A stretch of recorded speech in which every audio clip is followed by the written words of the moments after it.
नमस्कार, मैं परीक्षित थाड़ा और आज का हमारा जो टॉपिक है वो है नीति आयोग।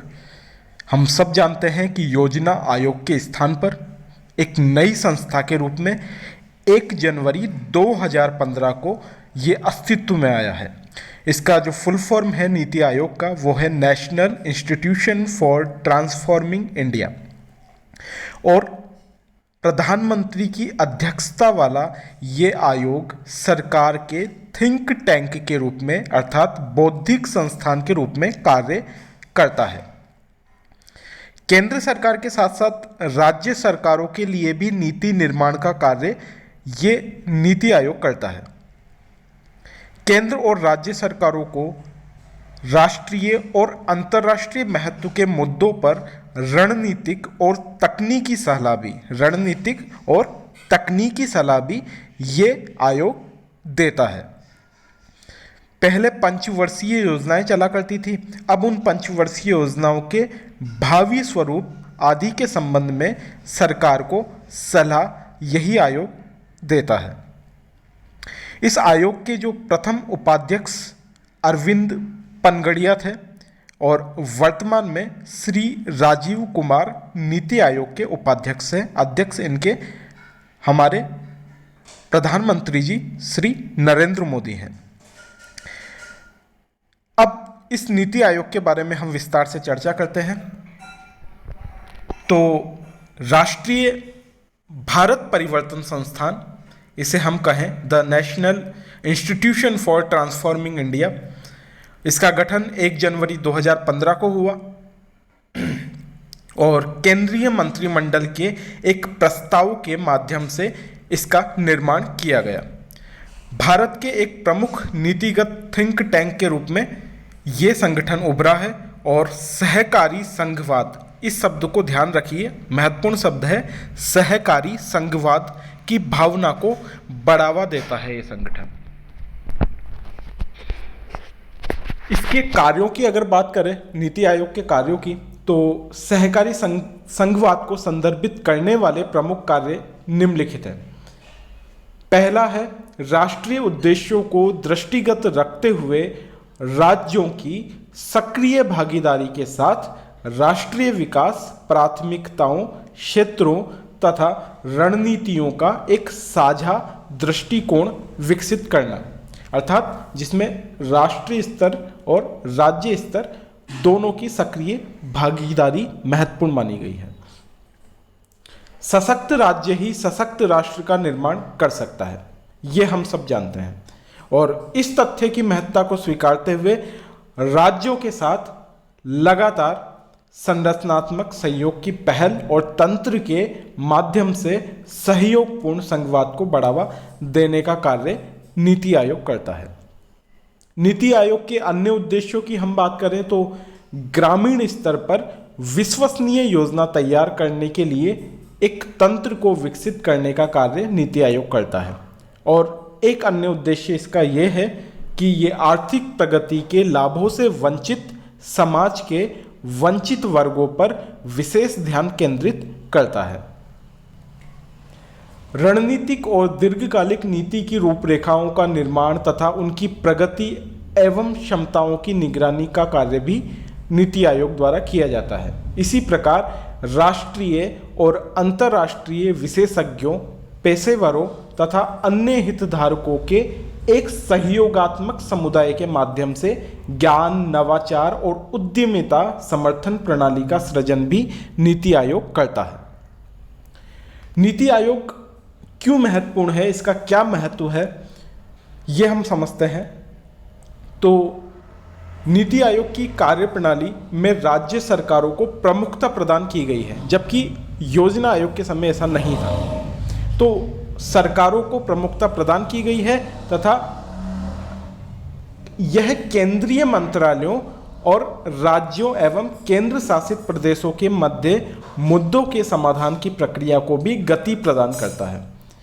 तो दोनों राज्य और राष्ट्रीय स्तर पर ये एक सहकारी संघवाद का जो कॉन्सेप्ट है उस पर नीति आयोग कार्य करता है।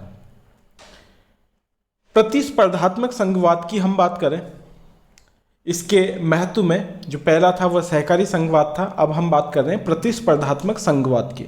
तो नीति आयोग द्वारा विकसित सूचकांकों में राज्यों के मध्य बेहतर प्रदर्शन हेतु प्रतिस्पर्धात्मक सूचकांक वो प्रतिस्पर्धात्मक संघवाद विद्यमान है। ये सूचकांक महत्वपूर्ण सामाजिक क्षेत्रों जैसे कि डिजिटल परिवर्तन सूचकांक, नवाचार सूचकांक, स्वास्थ्य सूचकांक इत्यादि में वृद्धिशीलता वार्षिक परिणामों का मापन करते हैं। तो इससे सभी राज्यों के बीच में एक प्रतिस्पर्धात्मक माहौल तैयार होता है और वो बेहतर करने की कोशिश निरंतर करते रहते हैं। समावेशी विकास पर फोकस। नीति आयोग ने 115 आकांक्षी जिलों के रूपांतरण पर ध्यान केंद्रित करते हुए एक विशेष पहल प्रारंभ की है। नीति आयोग सतत विकास लक्ष्यों के कार्यान्वयन की निगरानी हेतु एक नोडल निकाय भी है। साक्ष्य आधारित नीति निर्माण। यह पर्याप्त आंकड़ों पर आधारित नीति निर्माण पर ध्यान केंद्रित करता है, जैसे कि इसने 3 वर्षीय कार्य एजेंडा, समग्र जल प्रबंधन सूचकांक, भौगोलिक सूचना तंत्र GIS इत्यादि पर आधारित योजना निर्माण का प्रोत्साहन दिया है। आर्थिक सुधार की हम बात करें तो इसने कृषि उत्पाद विपणन समिति अधिनियम, APMC एक्ट, उर्वरक क्षेत्र के कायाकल्प, किसानों की आय में वृद्धि, model agriculture land leasing act आदि में सुधारों पर नीतिगत प्रकाशित किया है। ज्ञान और नवाचार केंद्र के रूप में नीति आयोग यह एक सूचना कोष के रूप में कार्य करता है, क्योंकि यह सभी राज्यों में सर्वोत्तम कार्य प्रणालियों के संकलन, संचारण तथा अनुकरण करवाने में संलग्न है। नीति आयोग ने अटल इनोवेशन मिशन भी प्रारंभ किया है। अटल इनोवेशन मिशन नीति आयोग द्वारा प्रारंभ किया गया है और इसके द्वारा वैश्विक उद्यमिता शिखर सम्मेलन 2017 भी आयोजन किया गया था। इसके द्वारा संतुलित क्षेत्रीय विकास की हम बात करें तो उत्तर पूर्व जैसे क्षेत्रों पर ध्यान केंद्रित करना नीति आयोग का एक महत्वपूर्ण फोकस रहा है। जैसे कि पूर्वोत्तर के लिए नीति फोरम, जिसका उद्देश्य पूर्वोत्तर क्षेत्र के त्वरित, समावेशी और सतत आर्थिक विकास के मार्ग में आने वाले विभिन्न अवरोधों की पहचान करना है।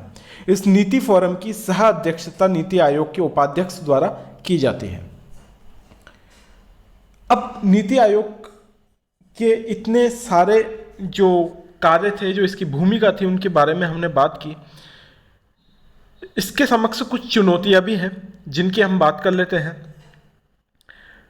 जो पहली चुनौती है वो है कार्यों का अतिव्यापन, यानी कार्य इसको जो सौंपे गए हैं वो बहुत ज़्यादा है। सौंपे गए कार्यों के निर्वहन में नीति आयोग के कार्यक्षेत्र अंतर्राज्यीय परिषद के कार्यक्षेत्र से कहीं कहीं टकरा जाते हैं।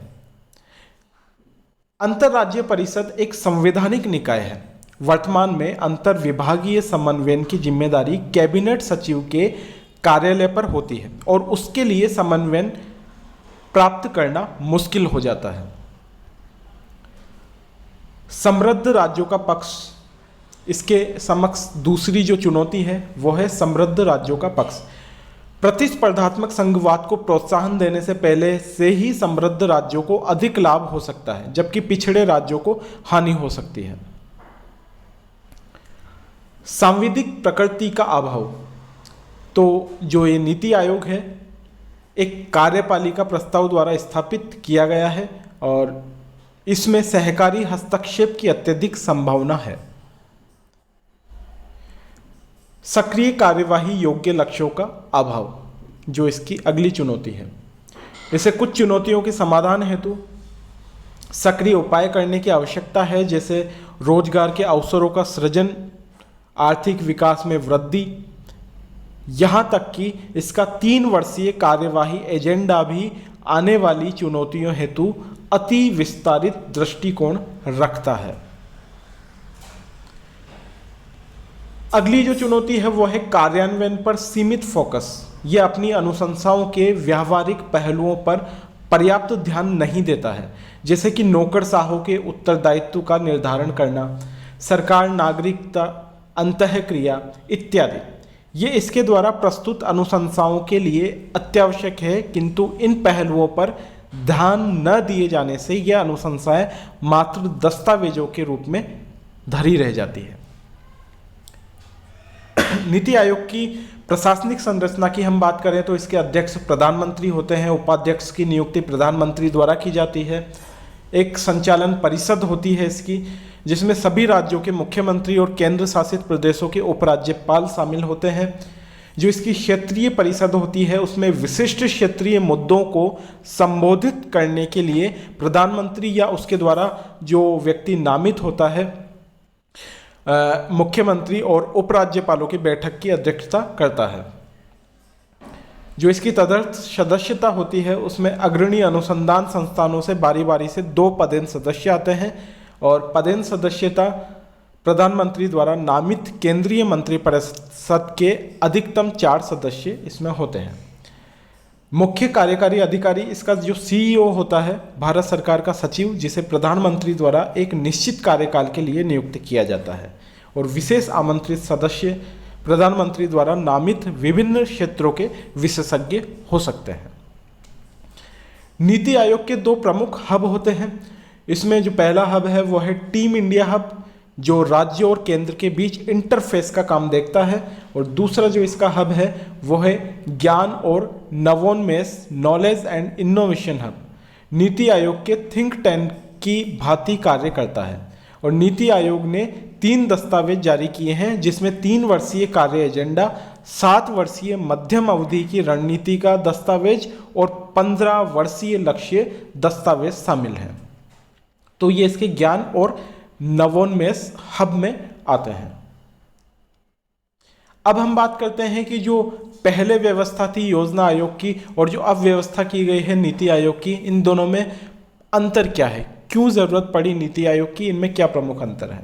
तो नीति आयोग की हम बात करें तो ये एक सलाहकार थिंक टैंक के रूप में कार्य करता है, जबकि योजना आयोग वो एक संवैधानिक निकाय के रूप में कार्य करता था, जबकि नीति आयोग को ऐसा दर्जा नहीं दिया गया है।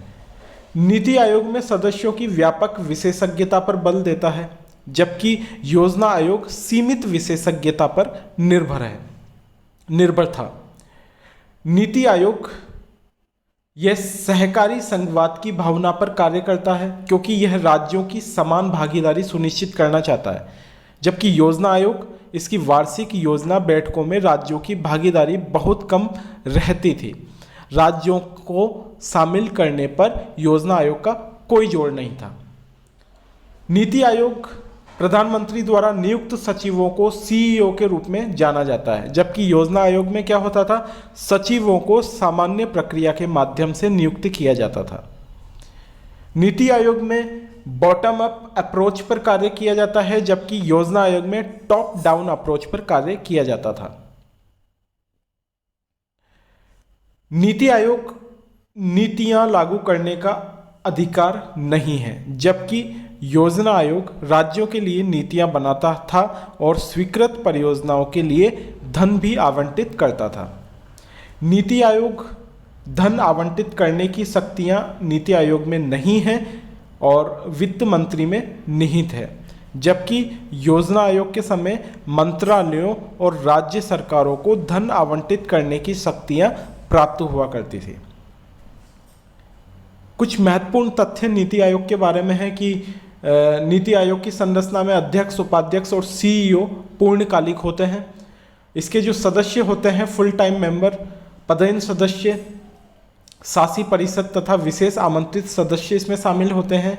नीति आयोग का अध्यक्ष हम सब जानते हैं प्रधानमंत्री होते हैं, और उपाध्यक्ष को कैबिनेट मंत्री का दर्जा प्राप्त होता है। नीति आयोग के जो प्रथम अध्यक्ष हैं वो नरेंद्र मोदी ही हैं, और नीति आयोग के उपाध्यक्ष की नियुक्ति प्रधानमंत्री द्वारा ही की जाती है। सीईओ भारत सरकार के सचिव स्तर के अधिकारी होते हैं, जिसे निश्चित कार्यकाल के लिए प्रधानमंत्री द्वारा नियुक्त किया जाता है। नीति आयोग के जो प्रथम उपाध्यक्ष थे अरविंद पनगड़िया थे, और नीति आयोग के प्रथम जो सीईओ थे वो सिंधु श्री खुल्लर थे। शासी परिषद, जिसे गवर्निंग काउंसिल में के नाम से जाना जाता है, उसमें भारत के सभी मुख्यमंत्री और केंद्र शासित प्रदेशों के राज्यपाल या प्रशासक शामिल होते हैं। नीति आयोग के क्रियान्वयन का दायित्व पूरी तरीके से केंद्र सरकार और राज्य सरकार के पास होता है। पहले ही केंद्र सरकार के अधीन था, अब केंद्र और राज्य दोनों के पास इसके क्रियान्वयन का दायित्व होता है। और नीति आयोग के वर्तमान अध्यक्ष श्री नरेंद्र मोदी जी हैं। नीति आयोग भारत सरकार द्वारा 1 जनवरी 2015 को गठित किया गया था और योजना आयोग के स्थान पर इसे बनाया गया था। और सबसे महत्वपूर्ण है कि ये योजना आयोग की तरह संवैधानिक निकाय नहीं है, ये गैर संवैधानिक निकाय है। ये आपको महत्वपूर्ण रूप से ध्यान रखना है। योजना आयोग के स्थान पर नई संस्था लाने की घोषणा प्रधानमंत्री नरेंद्र मोदी ने 15 अगस्त 2014 को लाल किले से की थी। और नीति आयोग का फुल फॉर्म हम पढ़ चुके हैं, राष्ट्रीय भारत परिवर्तन संस्थान, national institution for transforming India. NITI Aayog का मुख्यालय दिल्ली में है और भारत सरकार का थिंक टैंक भी इसे कहते हैं। पूर्णकालिक सदस्यों की संख्या 5 होती है, जिन्हें राज्य मंत्री के बराबर का दर्जा प्राप्त होता है। और नीति आयोग योजना आयोग की तरह कोई वित्तीय आवंटन नहीं करता है, जबकि योजना आयोग वित्तीय आवंटन का कार्य करता था। नीति आयोग ऐसा कुछ नहीं करता। संगठन नीति आयोग का प्राथमिक कार्य है सामाजिक एवं आर्थिक मुद्दों पर सरकार को सलाह देने का है तथा सरकार ऐसी योजना का निर्माण करे जो लोगों के हित में हो, उसके लिए नीति आयोग कार्य करता है। धन्यवाद।